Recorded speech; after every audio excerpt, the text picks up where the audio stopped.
भाग्य का खेल। एक बार की बात है, एक छोटे से गांव में एक साधारण किसान गोपाल अपनी पत्नी सुमिता और बच्चे के साथ रहता था। गोपाल एक मेहनती और ईमानदार व्यक्ति था, लेकिन उसके पास धन की कमी थी।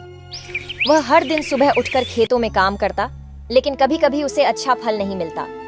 बारिश, सूखा और अन्य प्राकृतिक विपत्तियों के कारण उसकी फसल हमेशा सही नहीं होती थी। इसके बावजूद गोपाल कभी हार नहीं मानता था और अपने भाग्य पर विश्वास रखता था। गांव के अन्य किसान भी उसकी स्थिति को समझते थे और उसकी मेहनत की सराहना करते थे, लेकिन गोपाल को अपनी मेहनत का फल सही तरीके से नहीं मिल रहा था। उसे अक्सर यह लगता था कि भाग्य उसके खिलाफ है। एक दिन गोपाल ने सोचा कि शायद उसे अपने भाग्य को बदलने के लिए कुछ खास करना चाहिए। उसने गांव के सबसे पुराने आदमी बाबा जी से सलाह लेने का निश्चय किया। बाबा जी गांव के ज्ञानी और समझदार व्यक्ति थे और लोग उनकी बातों को बहुत महत्व देते थे। जब गोपाल बाबा जी के पास गया तो उसने उन्हें अपनी समस्याएं बताईं। बाबा जी ने उसे समझाया, बेटा, भाग्य के खेल में कभी कभी हमें कठिनाइयों का सामना करना पड़ता है, लेकिन मेहनत और धैर्य से हम अपने भाग्य को बदल सकते हैं। अगर तुम अपने काम में ईमानदारी से लगे रहोगे तो तुम्हारा भाग्य अवश्य बदलेगा। गांव में सब कुछ सुनकर गोपाल ने बाबा जी की सलाह को ध्यान से सुना। उसने ठान लिया कि वह अपनी मेहनत जारी रखेगा।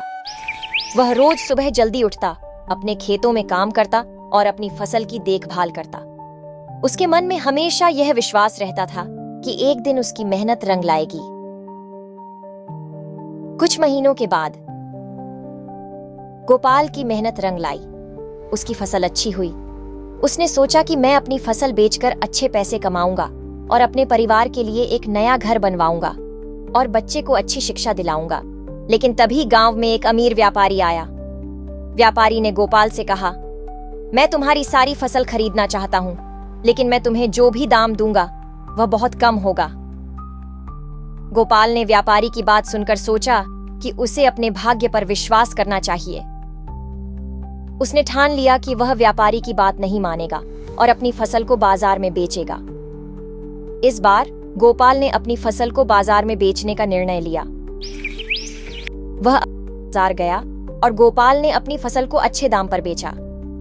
जब वह घर लौटा तो उसकी पत्नी सुमिता और बच्चे उसकी सफलता को देखकर बहुत खुश हुए। गोपाल ने सोचा, मैंने जो मेहनत की उसका फल आज मुझे मिला। कुछ महीनों बाद गोपाल ने अपने भाग्य में बदलाव महसूस किया। उसने अपनी मेहनत से अपने परिवार के लिए एक सुंदर घर बनवाया और बच्चों को स्कूल में दाखिला दिलाया। उसने गांव के लोगों के साथ भी अपनी दौलत बांटने का निश्चय किया। गांव के लोग गोपाल की मेहनत और ईमानदारी की प्रशंसा करने लगे। सभी ने उसे अपना आदर्श मान लिया। गोपाल ने यह सब कुछ अपने भाग्य के खेल में मेहनत और धैर्य के कारण हासिल किया था। गांव के बच्चे गोपाल के पास खेलने आते थे और उससे पढ़ाई के बारे में सवाल करते थे। गोपाल उन्हें हमेशा प्रोत्साहित करता था और बताता था कि मेहनत से ही सफलता मिलती है। उसने बच्चों को अपने जीवन के अनुभव सुनाए और उन्हें हमेशा अपने सपनों के पीछे दौड़ने के लिए प्रेरित किया।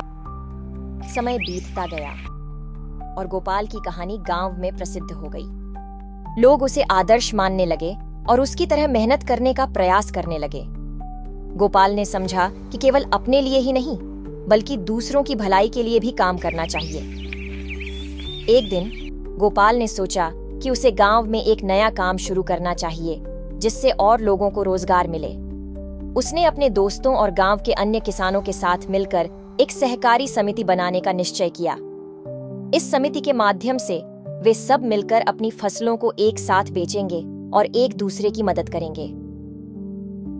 सहकारी समिति ने गांव में एक नई ऊर्जा भर दी। सभी किसान एकजुट होकर काम करने लगे। उन्होंने मिलकर अपने खेतों में खेती करने का निर्णय लिया। धीरे धीरे उनके काम का फल दिखाई देने लगा। गांव में फसलें बढ़ने लगीं और सभी किसानों की आय में सुधार हुआ। गोपाल के प्रयासों की वजह से गांव का आर्थिक स्तर भी ऊंचा हुआ। एक दिन गांव के मुखिया ने गोपाल को बुलाया और कहा, तुमने इस गांव के लिए बहुत अच्छा काम किया है। तुम्हारी मेहनत और ईमानदारी ने सबको प्रेरित किया है। हम सब मिलकर तुम्हें गांव का सर्वश्रेष्ठ किसान घोषित करना चाहते हैं। गोपाल ने यह सुनकर विनम्रता से कहा, यह सब मेरे अकेले का किया हुआ नहीं है, यह हमारी सामूहिक मेहनत का फल है। जब हम सब मिलकर काम करते हैं तो कोई भी चुनौती हमारे सामने टिक नहीं सकती। गांव वाले बहुत खुश हुए। इस तरह गोपाल ने सीखा कि भाग्य कभी कभी बदलता है, लेकिन अगर हम मेहनत और ईमानदारी से काम करते हैं तो हमारा भाग्य अवश्य बदलता है। हमें अपनी कठिनाइयों से हार नहीं माननी चाहिए, बल्कि उन्हें अपने लिए एक अवसर मानकर आगे बढ़ना चाहिए। मोरल: मेहनत, एकता और धैर्य से हम अपने भाग्य को बदल सकते हैं। कभी हार नहीं माननी चाहिए, क्योंकि सफलता मेहनत करने वालों का ही पीछा करती है। जब हम सब मिलकर काम करते हैं तो हम बड़ी से बड़ी चुनौती का सामना कर सकते हैं। अगर कहानी पसंद आए तो वीडियो को लाइक करें और चैनल सब्सक्राइब करें।